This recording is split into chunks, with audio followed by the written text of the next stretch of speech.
Hoje a gente vai mergulhar de cabeça num assunto super sério: o glossário da NR33, a norma que rege a segurança em espaços confinados aqui no Brasil. E olha, dominar esses termos não é só uma questão de seguir regras, não. É literalmente uma ferramenta que salva vidas. Então, para organizar o nosso raciocínio, a gente vai seguir 5 passos. Primeiro, vamos entender o que é um espaço confinado. Depois, a gente fala sobre os riscos atmosféricos. Na sequência, vamos ver os equipamentos de medição.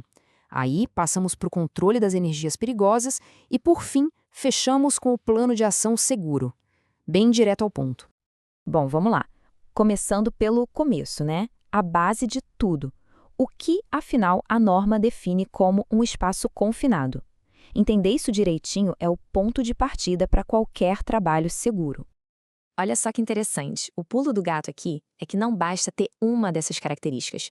Um lugar só é considerado espaço confinado se ele atender a todos os 3 critérios ao mesmo tempo. Ou seja, não foi feito para a gente ficar lá dentro, tem entrada e saída difíceis e a ventilação é ruim. Se faltar um desses 3, a classificação já muda. É essa combinação que faz disparar todo o protocolo da NR33. Certo, já sabemos identificar o local, mas o que faz ele ser tão perigoso? Muitas vezes, o perigo é invisível. Vamos falar agora dos riscos atmosféricos. Aqui a gente tem 2 extremos, e os dois são perigosíssimos. O ar que a gente respira normalmente tem ali por volta de 20,9% de oxigênio. Se esse número cai um pouquinho, já começa o risco de asfixia. Agora, o contrário, que é o enriquecimento, pode parecer bom, né? Mais oxigênio, mas não, é um perigo enorme. Com mais de 23% de oxigênio, o risco de incêndio dispara porque tudo vira combustível. É um equilíbrio muito delicado. Essa sigla, IPVS, é uma daquelas que todo mundo precisa ter na ponta da língua. Significa imediatamente perigosa à vida ou à saúde. Sabe o que isso quer dizer na prática? Que se alguém entrar num lugar com uma atmosfera assim, a pessoa pode não conseguir sair sozinha. O efeito é quase instantâneo, seja por asfixia ou intoxicação. É o alerta máximo de perigo. E o que pode criar uma atmosfera IPVS? Bom, são esses caras aí, os contaminantes. Eles podem aparecer de várias formas: gases, vapores, névoas, fumos, até poeiras. Muitas vezes são restos de processos industriais ou material em decomposição. Cada um desses precisa de um jeito certo para ser detectado e controlado, porque qualquer um deles pode deixar o ambiente extremamente perigoso. Esse aqui é um conceito fundamental para evitar explosões. Pensa numa receita de bolo. Se tem pouca farinha, o bolo não cresce. Se tem farinha demais, ele sola. Com gases inflamáveis, é parecido. Abaixo do limite inferior, o LIE, a mistura de gás e ar é muito pobre, não tem combustível suficiente para queimar fogo. Acima do limite superior, o LSE, a mistura é rica demais, falta oxigênio para queimar. A zona de perigo, onde tudo pode explodir, fica exatamente entre esses 2 limites. Agora, saindo um pouco dos riscos que a gente respira, temos um perigo físico terrível: o engolfamento. Imagina um silo de grãos, um tanque com areia ou qualquer material sólido bem fininho. Se uma pessoa cai ali, ela é literalmente engolida. O material age como areia movediça. A morte pode vir por esmagamento ou por asfixia, porque o material preenche os pulmões. É um cenário pavoroso e de resgate muito, muito complicado. Ok, já vimos os perigos. Como é que a gente luta contra eles? Com tecnologia e conhecimento. Agora vamos falar dos termos ligados aos equipamentos de medição, que são nossos olhos e narizes dentro desses espaços. Calibração. Essa palavra é chave. Pensa nela como a prova dos 9 do detector de gás. É um processo mais formal, feito num laboratório, onde o equipamento é comparado com um padrão de gás com concentração conhecida. Isso garante que o que o aparelho mostra na tela é de fato a realidade. Garante a precisão dele.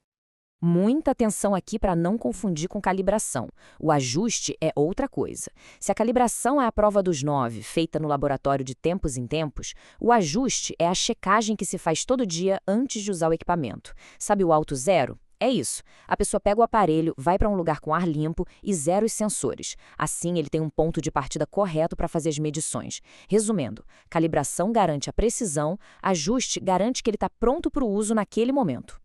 Intrinsecamente seguro. Anota aí. Isso significa que o equipamento foi construído de um jeito que ele não consegue de jeito nenhum gerar uma faísca ou calor suficiente para iniciar um incêndio ou uma explosão, nem em uso normal, nem se der algum defeito. Entrar numa área com gás inflamável usando um rádio ou uma lanterna que não seja intrinsecamente seguro é a mesma coisa que entrar com um fósforo aceso. É simplesmente inaceitável. Bom, já falamos da atmosfera, mas e as outras ameaças? Aquelas que a gente até consegue ver, como máquinas e tubulações. Agora o nosso foco é no controle das energias perigosas. Quando a gente fala em energia perigosa, a primeira coisa que vem à cabeça é eletricidade, né? Mas é muito mais que isso. Pode ser a energia mecânica de um motor, a pressão hidráulica numa mangueira, a energia química de um produto ou até o calor que ficou num equipamento. O primeiro passo é sempre identificar todas essas fontes de energia que podem ser liberadas sem aviso. E como a gente controla essa energia? O primeiro passo é o bloqueio ou lockout. É bem literal, é a ação física de colocar um cadeado, uma trava, alguma coisa que impeça a máquina de ser ligada. É fechar uma válvula e botar um cadeado nela, ou desligar um disjuntor e travá-lo na posição desligada. É uma barreira física. Mas só o cadeado não adianta. Ele precisa da sua parceira inseparável, a etiquetagem ou tag-out. Se o bloqueio é a barreira física, a etiqueta é a comunicação. É o aviso que diz: "Ei, isso está desligado por um motivo, não mexa". A etiqueta informa quem bloqueou, por que bloqueou e até quando. Um não funciona sem o outro. Bloqueio e etiquetagem andam sempre juntos. Para fechar, vamos juntar todas essas peças. De nada adianta conhecer os riscos e ter as ferramentas se não existir um plano, um método. Vamos falar agora dos documentos que organizam tudo isso, a famosa papelada que, no fim do dia, é o que salva vidas.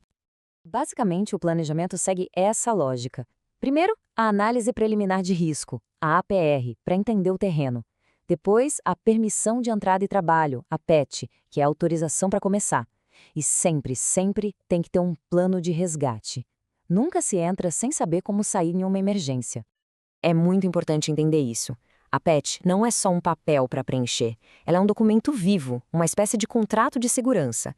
É o checklist final que garante que tudo foi checado, que os testes atmosféricos foram feitos, que os bloqueios estão no lugar. Enfim, é a luz verde oficial e só depois dela assinada é que alguém pode pensar em entrar no espaço. E para fechar nosso glossário, a palavra proficiência.